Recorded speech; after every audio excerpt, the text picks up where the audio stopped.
Hi, it's Christian Young here from Impress Solutions.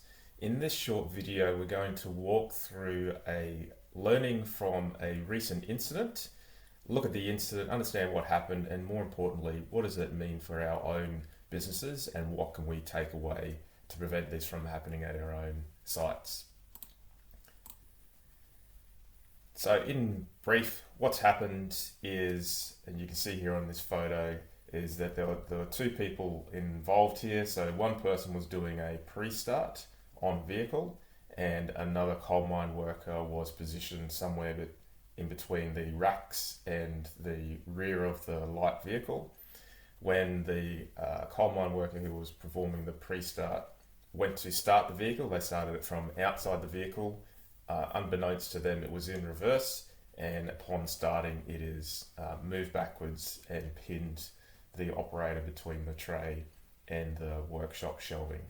And apparently, the tow ball actually helped mitigate the potential consequence because the tow ball was what took the brunt of the force there. So, in terms of the immediate causes, see the engine was started whilst the transmission was not in neutral and wasn't checked that someone was clear from the vehicle, and the LV operator was not in the driver's seat when the vehicle's engine was started. So I guess a fairly simplistic description there.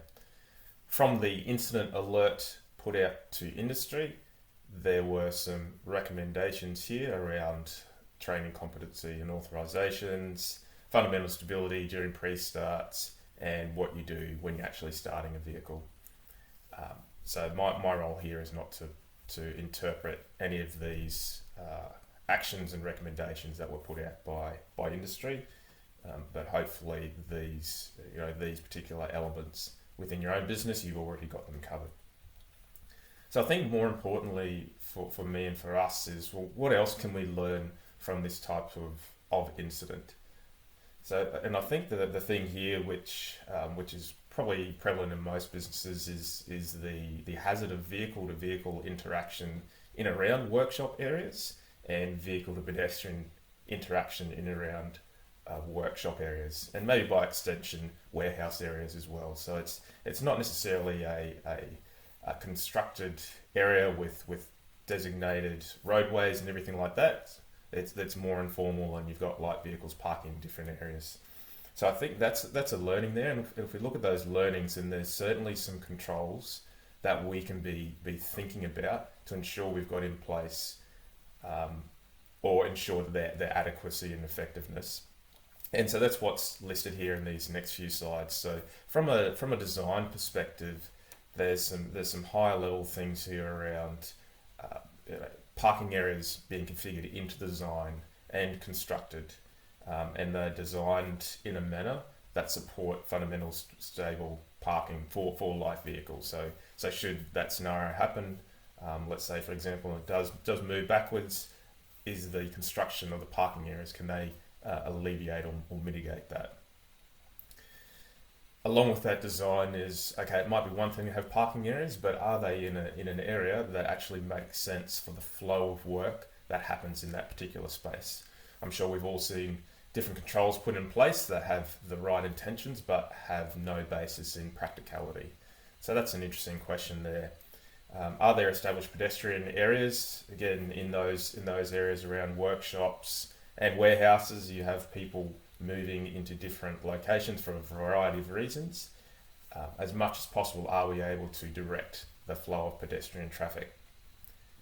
And is there the traffic management design reduce the interaction exposure within there? So we can try and put some process flow around the movement of vehicles and pedestrians. And if we can, is there a bit of interaction reduction there? So from a separation perspective, similar types of prompts there. So as a good example here is around where we have the need for temporary barricading. So we're doing works which aren't in areas where we could have fixed barricades, or generally in a workshop environment, you might have multiple jobs happening and you don't actually have fixed barricades within the bays. Do we have processes such as like temporary barricading there to help direct where vehicles and pedestrians should go, or to keep out of Similarly, depending on the size of workshops, is there a process around managing people who are unfamiliar or visitors to that particular area, directing them away from high risk areas, or putting in place a process to accompany them, uh, or something like that. Other things around, from a vehicle to vehicle interaction perspective, those segregation distances, again, when you get in a workshop environment, potentially hard to maintain. Is there a different rule set for segregation distances between light vehicles and heavy vehicles in the workshop environment? And what is that? And is that clearly communicated? There was, just as a side point, I was working with a site recently where there was an assumption that the workshop rules for segregation had been changed and were communicated, whereas then people in the mining area had no idea of that. So that was an example where we had different types of rule sets and actually hadn't been well communicated. And so that was obviously an action that fell out of that particular session. So we can't separate by distance. Is there a way to separate by time? So, if you look at the high volume times of movements, certainly around heavy vehicles, start of shift or end of shift, are we in a position to be able to minimise the interaction by time? So, for example, at the start of shift and end of shift, between this time and this time, there's no light vehicles or critically fuel, something like that. Again, we're just trying to look for reduction in exposure. And in terms of, similar in terms of high volume of mobile equipment movements, can we also minimise the numbers of pedestrians also at particular times, or at particular scenarios in those working locations?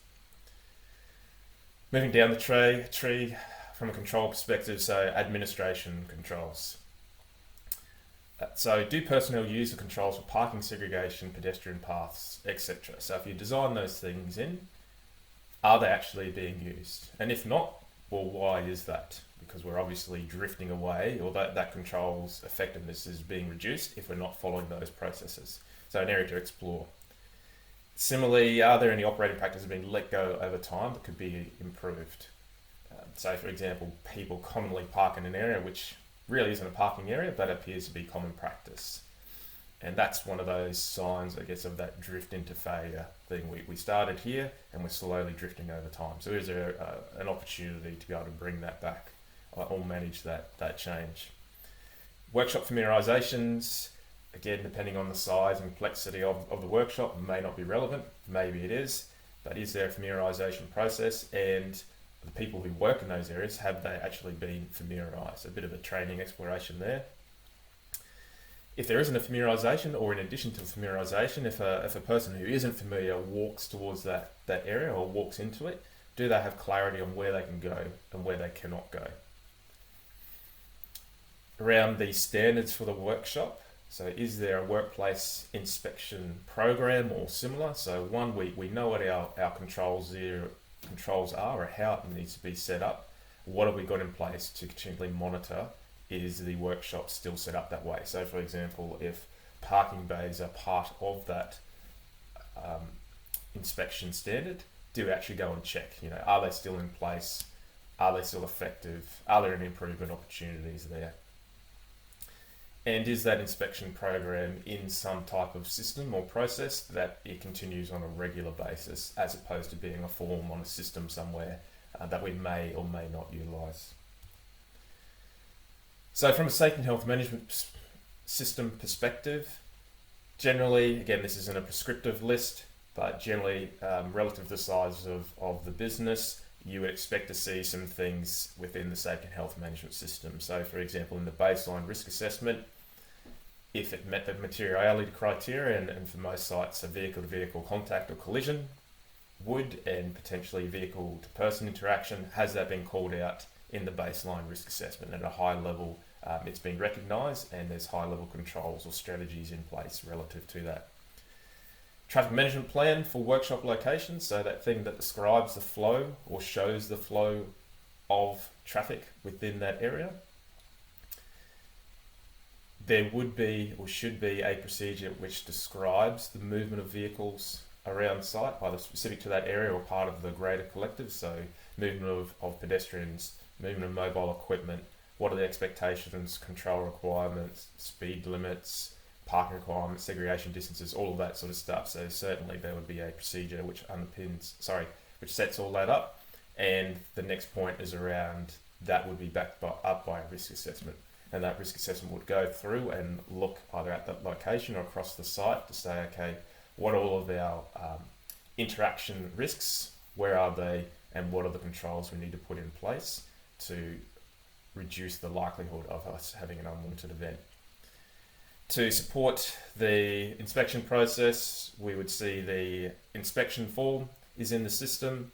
Similarly, we have a familiarization form on the system, so we always know what is the latest form and tool that we use for those.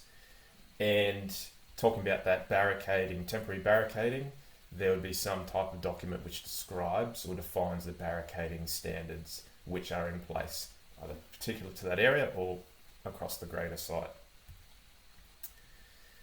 Now, critical controls. I referenced before that generally a vehicle-to-vehicle incident or vehicle-to-pedestrian would meet the materiality criteria, and therefore we would expect to see a control or critical controls in place in relation to that hazard. So our prompt question here is around, does your business have critical controls in place for those two types of scenarios? If not, I would suggest you maybe go and have a look to see what you might be able to do in that space. And if you do, are the erosion factors identified? So erosion factors are those things that could degrade the performance of the critical control. So the example there is if we say, for example, the one of the critical controls is establish park-up areas for light vehicles. So that's a critical control. An erosion factor may be people actually don't park in those locations. And so where we have an erosion factor, then we'd also look for, well, what is a monitoring activity to mitigate that erosion factor from happening. So for example, you said the erosion factor is people not parking in the designated park-up areas. Then a monitoring activity may be once a week, we go out and review where people are parking in that particular area and inform or take action where that's not, people aren't parking as per the required standard. So that would be something that would be happening as a monitoring activity. And have a critical control monitoring activity being performed at the location of the workshop. So for example, we might talk about people parking in the right locations, but it's seen at a site level. And if you go and look into the history, the question is, well, have you actually done that type of critical control check or monitoring activity check at the location of the workshop? So that's an area which I'd recommend you have a look at. So it's a bit of information. So from a practical perspective, what are some simple things that you can do moving forwards? So we would suggest look at that checklist that we just put out there and look at that within the context of your own organisation. You may have all of those things in place. It might be a nice prompt just to go and look at those things, or it may prompt you to say, actually, there may be things you don't have covered. We know you're busy. So what we've done there is we've taken that, taken those questions, put them into the form of an audit tool, which you can download for free from the website. And wherever this video is shown, then the link to that particular tool won't be too far away. So you can get that tool, go and do a self-assessment, and to identify what needs to happen as a result. So thanks for taking the time to listen to this. I hope this was of value. We really want to be able to help people save lives on mine sites. And for us, hopefully this video supports that. If you want further information, you know where we are. You can send us an email, find us on the web, or just give me a call direct. So thanks very much for listening.